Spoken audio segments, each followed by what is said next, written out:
9월의 첫 주입니다. 9월 한 달도 우리 하나님의 주시는 은혜가 우리 가족들 모두의 삶에 충만히 임하시길 바랍니다. 우리 기도함으로 목요일 9월 4일 매일 예배 하나님 앞에 드립니다. 은혜와 사랑이 많으신 하나님, 지나온 세월은 은혜로 추억하고 다시 살아갈 세월들은 하나님의 주실 은혜를 기대함으로 살아갑니다. 저희들의 걸음걸음에 주께서 허락하시는 은혜가 없었으면 오늘 저희들이 어찌 있었겠습니까? 다시 맞는 풍성한 수확의 계절, 이 가을에 저희는 되려 여름을 맞이하는 그런 기후를 지납니다만 우리 가족들의 건강을 지켜주시고 저들의 삶에 하나님을 향해 간절한 소원들이 응답되어져서 복이 임하는 귀하고 복된 한 달이 되어지게 역사해 주시옵소서. 예수님의 이름으로 간절히 기도하옵나이다. 아멘. 찬송가 263장입니다. 이 세상 험하고 나비록 약하나. 우리는 참 약하죠. 그러나 하나님은 강하십니다. 강하신 하나님을 오늘도 도와주실 줄로 믿습니다. 그런 믿음으로 우리 함께 찬송합니다.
오늘 나눌 하나님의 말씀은 로마서라고 하는 성경을 9월 달부터 묵상하게 됐죠. 2장 1절로 16절입니다. 로마서 2장 1절로 16절의 말씀 함께 읽고 묵상할까요? 그러므로 남을 판단하는 사람아, 누구를 막론하고 내가 핑계하지 못할 것은 남을 판단하는 것으로 내가 너를 정죄함이니 판단하는 내가 같은 일을 행함이니라. 이런 일을 행하는 자에게 하나님의 심판이 진리대로 되는 줄 우리가 아노라. 이런 일을 행하는 자를 판단하고도 같은 일을 행하는 사람아, 내가 하나님의 심판을 피할 줄로 생각하느냐?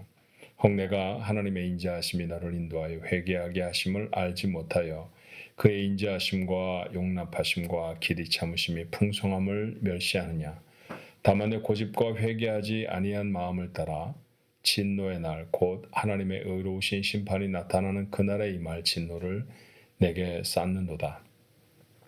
하나님께서 각 사람에게 그 행하신 대로 보응하시되 참고 선을 행하여 영광과 존귀와 썩지 아니함을 구하는 자에게는 영생으로 하시고 오직 당을 지어 진리를 따르지 아니하고 불의를 따르는 자에게는 진노와 분노로 하시리라. 악을 행하는 각 사람의 영에는 환난과 권고가 있으리니 먼저는 유대인에게요 그리고 헬라인에게며 선을 행하는 각 사람에게는 영광과 존귀와 평강이 있으리니 먼저는 유대인에게요 그리고 헬라인에게라. 이는 하나님께서 외모로 사람을 취하지 아니하심이라. 무릇 율법 없이 범죄한 자는 또한 율법 없이 망하고 무릇 율법이 있고 범죄한 자는 율법으로 말미암아 심판을 받으리라. 하나님 앞에서는 율법을 듣는 자가 의인이 아니요 오직 율법을 행하는 자라야 의롭다 하심을 얻으리니 율법 없는 이방인이 본성으로 율법의 일을 행할 때에는 이 사람은 율법이 없어도 자기가 자기에게 율법이 되나니 이런 이들은 그 양심이 증거가 되어 그 생각들이 서로 혹은 고발하여 혹은 변명하여 그 마음에 새긴 율법의 행위를 나타내느니라. 곧 나의 복음에 이른 바와 같이 하나님이 예수 그리스도로 말미암아 사람들의 은밀한 것을 심판하시는 그날이라. 아멘. 조금 읽기 어려우신가요? 예. 로마서는 읽어서 정말 어렵기보다는 어려운 책이니까 어려워해야 된다라고 하는 선입견이 좀 있는 것 같아요. 어려워하지 않으셨으면 좋겠습니다. 조금 살펴볼까요? 로마서 신약 성경의 대부분의 책들은 수신자를 그 책의 제목으로 합니다. 그래서 바울이 로마 교회에 보낸 편지, 그게 받는 로마 사람들을 이름하여서 로마서 이렇게 이름이 붙여져 있죠. 로마에 어떻게 하다가 이런 예수를 아는 바울의 편지를 받는 무리들, 그냥 우리에게 좀 익숙한 말로 말하면 교회라는 것이 생겨졌을까? 아마도 오순절 마가 요한의 다락방에 성령의 놀라운 임재가 그 당시에 명절이기 때문에 그곳에 찾아왔던 흩어져 있는 유대인들이 참 많았죠. 그 사실을 보고 자기의 고향, 자기의 살아가는 곳으로 돌아간 사람들이 아마 그곳에서 믿음의 공동체를 이루었을 가능성이 가장 높습니다. 그렇게 그들은 믿음의 사람들이 되어져서 이제 믿음을 갖고 살아가죠. 근데 세월이 한참 지나가서 마가 요한의 다락방의 사건을 그 날짜로 따진다고 하면 한 30년, 31년 그 정도 되겠죠. 왜냐하면 예수님이 이제 세상에 오셔서 돌아가시고 그 다음에 승천하시고 한 것이 AD 30년경의 일이었으니까 말입니다. 그런데 그거보다 한 15년쯤 지나서 클라우디우스라는 로마의 황제가 로마를 다스릴 때 로마 안에 살고 있던 많은 유대인들이 혹시 반란을 일으킬지 모른다라고 하는 생각 때문에 다 내쫓아요. 그때 그 안에 살고 있었던 유대인들은 아마도 유대로 돌아온 사람도 있었을 것이고 또다시 다른 곳으로 거처를 옮겨야 했을 것입니다. 많은 사람들이 소아시아 지역, 그러니까 지금 튀르키예 지역으로 옮겨가서 살게 되지요. 그래서 바울이 로마서를 보낼 당시에 로마 교회의 구성 인원은 교회를 처음 시작한 유대인들과 그리고 이후에 그들에게 합류되었던 이방인들, 로마서에서는 때때로는 이방이라고 하기도 하고 때때로는 헬라인 그렇게 쓰기도 해요. 그 당시에 유대인이 아닌 사람들이 로마에서 주로 사용하던 문화적인 언어가 그리스어였기 때문에 우리가 흔히 헬라어라고 말하는 말이죠. 그 말이었기 때문에 아마 그렇게 그들을 불렀을지 모릅니다. 그러니까 지금 현재 교회는 이방인과 유대인이 함께 있는 그런 형태의 교회이죠. 바울은 로마 교회를 한 번도 방문해 보지는 못했습니다. 방문하려고 하고 있죠. 로마에 가서 그 로마 교회 성도들로부터 지원과 도움을 받아서 더 유럽 대륙의 끝자락에 있는 스페인 그곳까지 가려고 했던 것이 바울의 계획이었습니다. 바울이 가기 전에 먼저 편지를 보낸 두 가지 중요한 목적이 있을 것 같은데요. 그 첫 번째 목적은 말씀드렸던 것처럼 이렇게 유대인과 이방인이 혼재해서 함께 있는 교회는 은근한 갈등과 다툼이 좀 있었어요. 결이 다른 신앙생활을 한다 이렇게 표현해 보면 어떨까 싶습니다. 가장 신앙적인 민족이 바로 유대인들이었거든요. 그 유대인들의 살아가는 삶과 이후에 그리스도를 구주로 영접하고 교회의 일원이 되어진 사람들 사이에는 신앙생활하는 결이 좀 다르지 않았겠는가. 그래서 그들에게 옳고 그름을 정리해 주어야 할 필요가 좀 있었겠죠.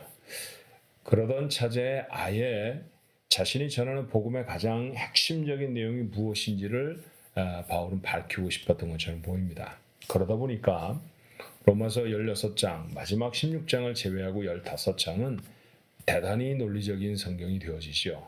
제가 표현을 논리적 그렇게 말했는데 신학적 이렇게 말해도 크게 지장이 없을 거예요. 신약 성경에 있는 책 중에 가장 조직적으로 기록되어진, 그러니까 마치 신학 서적을 읽는 것 같은 기분이 들게 하는 성경이 바로 이 로마서이고요.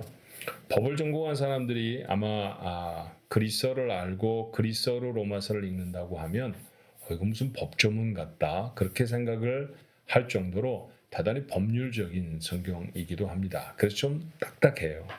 하지만 우리가 아침 예배, 보통은 아침에 이 매일 예배를 드리시죠. 뭐 하루를 마치고 돌아오셔 들으셔도 무관합니다만, 그럴 때 제가 여러분에게 부탁하는 것은 묵상 아닙니까? 묵상은 말씀을 자기 안에 넣고 자기 마음에 넣고 그런가 하여 계속해서 생각하고 또 생각하고 또 생각해서 그 말씀의 어떤 부분이 자신의 삶의 가장 중요한 원칙, 원리가 되어 그날을 살아가게 되어져야 한다라는 것이 묵상의 가장 중요한 원리예요.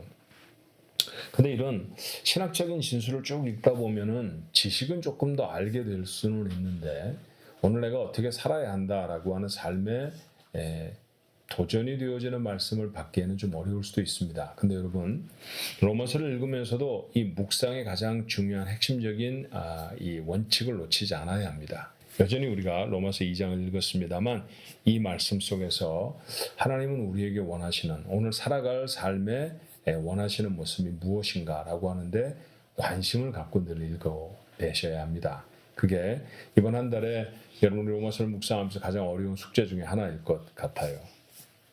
로마서 초반부에는 로마서 4장에 이르기 전까지, 그러니까 로마서 1, 2, 3장의 가장 주된 내용은 사실 한 가지입니다. 우리가 얼마나 죄인 되어진 사람들인가라고 하는 것에 대한 진술이에요. 우리의 죄인 되어짐, 우리가 이렇게 하나님 앞에 선한 행동을 못하고 하나님 앞에 선한 일을 선한 삶을 살아가지 못한다라고 하는 사실을 바울이 계속해서 진술하고 있거든요. 그런데 여기에 지금 이 편지를 받고 있는 사람들은 로마 교회 교인들이라고 했고 말씀드렸던 것처럼 그 가운데는 유대인도 있었고 이방인도 있었는데 유대인이나 이방인이나 차이가 없다는 것이죠. 우리가 생각할 때는 하나도 이상할 게 없는 말인데요. 이 편지를 받았을 로마 교인의 입장에서 한번 생각해 볼까요? 어쩌면 유대인들이 깜짝 놀랐을지 몰라요. 우리가 좀 더 나은 거 아니야? 우리가 그래도 율법을 지키는 사람들이었는데 그럼 다 지키지는 못해도 조금 더 낫다고 얘기해야 될 텐데 이건 조금 생소한 얘기인데 라고 들었을 수 있습니다. 마치 우리가 교회를 다니면서 우리의 삶이 교회를 다니지 않는 사람보다는 그래도 좀 낫지 라고 암암리에 생각하는 것과 어쩌면 비슷한 개념이 아니었을까 하는 생각이 들어요. 오늘 1절은 이렇게 시작하잖아요. 그러므로 남을 판단하는 사람아 누구였을까요? 누가 도대체 남을 이렇게 판단하는 걸까요? 판단하는 어떤 자를 가지고 있는 사람이어야 할 거 아닙니까? 그렇죠? 어떤 삶의 기준, 그건 율법이겠죠. 그러니까 율법을 가지고 있는 사람들, 유대인이었을 가능성이 참 높습니다. 왜 유대인들이 다른 사람을 판단하게 될까요? 그렇게 살면 안 돼. 그건 하나님의 말씀에 그러지 말라고 했어. 뭐 이런 거죠. 그렇죠? 예컨대 비늘이 없는 그런 생선들을 먹었다고 하면 그건 먹으면 안 되는 거예요. 왜냐하면 구약 성경에 보니까 그 당시에 구약 신학은 사실은 없었겠네요.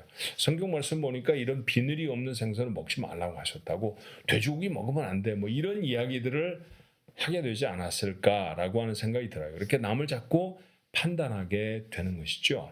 근데 그런 사람들에게 아주 일침을 가하는 말씀이 오늘 13절의 말씀입니다. 하나님 앞에서는 율법을 듣는 자가, 제가 주석을 한번 더 하면요, 율법을 가지고 있는 자가 의인이 아니요 오직 율법을 행하는 자라야 의롭다 하심을 얻는다. 율법을 아무리 가지고 있고 율법을 많이 알아도 너희들이 그 율법대로 살아가지 않으면 그건 너희들에게 의로움이 되지 않아 라고 하는 것을 강조해 주시는 말씀이죠. 그렇다고 하면 로마서를 읽으면 좀 오해할 수 있을 것 같아요. 뭐냐하면 바울이 지금 구원의 길로 율법을 가르치고 있는가? 라고 하는 의문이죠. 그렇지는 않습니다. 바울이 율법을 말하는데 이 율법을 지켜야 너희가 의롭다고 하지라고 하는 말씀은 율법이 의로움을 얻는 도구라는 것이 아니라 모두가 다 그 율법을 행할 수 있는 능력이 없다라는 사실을 밝히기 위해서 말씀하는 거예요. 율법은 모두가 다 지키기가 어렵습니다. 유대인 아니라 이방인, 이 세상의 가장 종교적인 사람이라 할지라도 율법을 다 지켜내는 사람은 없는 것이죠. 근데 왜 이런 법을 주셨을까요? 목적이 다른 곳에 있어요. 그 율법을 완벽하게 지킨다고 하면 물론 구원을 받을 것입니다. 그렇지만 하나님은 완벽하게 지키라고 율법을 그들에게 주신 것이 아니라 자신이 그 율법을 완벽하게 지킬 수 없는 사람이라는 것을 깨달아 알아내기 위해서 율법을 주신 것이죠. 그래서 율법은 사실은 통과되어야 할 과정이에요. 그 율법을 지나가서 율법이 우리에게서 행해질 수 없다는 사실을 알면 누구를 찾게 되느냐? 바로 그리스도를 찾게 되죠.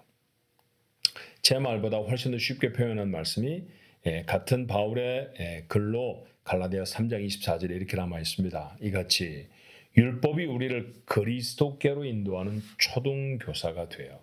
마치 국민학교 학생들을 가르치듯이 그 국민학교 때 우리가 중요한 건 다 배우잖아요. 그렇죠? 그렇듯이 우리의 삶이 율법을 통해서 우리가 율법 다 못 지키는구나. 우리 힘으로 구원을 얻을 수 있는 게 아니야.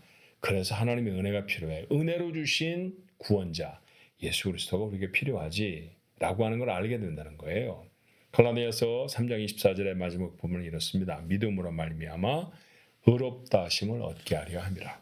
그러니까 율법을 통해서도 사실은 그리스도를 만나게 되어야 한다라는 것이죠.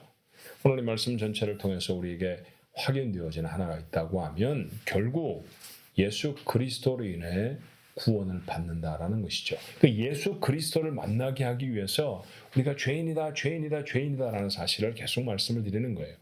사실은 이방인들은 맞아 우리가 나쁘게 살았지 못되게 살았지 이런 생각을 쉽게 했을 거예요. 근데 유대인들은 그것도 율법을 열심히 지킨다고 하는 유대인들은 우리는 율법 열심히 지키고 살았는데 라고 생각했을 겁니다. 그래서 그들에 대한 꾸지람이 좀 더 있는 것처럼 보이는 것뿐이에요. 결론적으로 뭐냐 하면 바울은 지금 우리에게 무엇을 얘기하고 싶은 것입니까? 우리가 죄인입니다. 우리가 하나님 앞에 징벌을 받을 수밖에 없는 죄인입니다. 라고 하는 사실을 계속해서 말합니다. 너 죄인이야 라고 하는 얘기 듣기 좋은 얘기는 아니죠. 그런데 복음이라고 하는 성경에 왜 이런 죄인 되어짐이 첫 번째로 꼭 등장하게 되는 걸까요? 그것을 지나가지 않으면 우리에게 예수 그리스도에 대한 은혜가 깊어지지 않기 때문입니다. 제가 쉽게 표현하면 이런 것이죠. 자기 자신에게 절망하는 만큼 그만큼 예수님께 더 가까이 다가갈 수 있어요. 내가 죄인이구나. 내가 하나님의 도우심이 아니시고서는 살아갈 수 없는 존재이구나 라고 하는 사실을 깨달으면 깨달은 만큼 하나님 앞에 더 가까이 나아갈 수 있다라는 것이죠. 오늘 이 말씀을 우리의 마음에 담았습니다. 오늘 하루를 살아가면서도 우리는 사람을 만날 것이고 어떤 일들을 하면서 지나갈 거예요. 그 모든 일들을 통해서 우리의 부족함을 깨달아 내야 합니다. 정말 잘 살아내기가 우리가 참 부족해서 그 모든 만남, 그 모든 사건을 감당하고 모든 과업을 이루는데 우리에게 필요한 것은 하나님의 은혜지요. 그래서 자신에게 절망한 만큼 하나님의 은혜는 우리에게 진해지는 것이고요. 그 진해진 하나님의 은혜를 위해 바울은 위험을 무릅쓰고 우리의 죄인됨을 가르치고 있습니다. 실망하고 짜증내면서 읽는 말씀이 아니라 도리어 이 말씀 때문에 우리에게 하나님의 은혜가 깊어지는 오늘 하루도 여러분의 삶 가운데 하나님을 깊이 묵상하고 은혜를 주신 하나님 앞에 감사와 영광을 돌리는 우리 가족 모두가 되시기를 주님의 이름으로 축원합니다. 기도하겠습니다. 저희를 사랑하시는 것 압니다. 그럼에도 불구하고 우리의 삶은 부족하고 연약하지요. 하나님 앞에 설 때마다 이 부족함이, 이 연약함이 깨달아지는 것은 그래야 은혜가 더 진해지기 때문 아닌가 싶습니다. 로마서라고 하는 조금 어려워 보이는 성경을 9월에 묵상하게 되었습니다. 성령님, 이 말씀 다 마칠 때까지 우리와 함께 하셔서 이 말씀이 우리에게 참된 묵상이 될 수 있게 하옵시고, 그 말씀을 통해 하나님 앞에 더 가까이 나아갈 수 있게 하시되, 오늘 나눈 말씀처럼 우리가 만나는 사건, 우리가 읽는 하나님의 말씀, 그 모든 것들을 통해서 하나님의 은혜 아니 못 삽니다. 그 고백이 우리에게 더 깊어지는 복된 하루가 되어지도록 축복해 주옵소서. 예수님의 이름으로 간절히 기도하옵나이다. 아멘.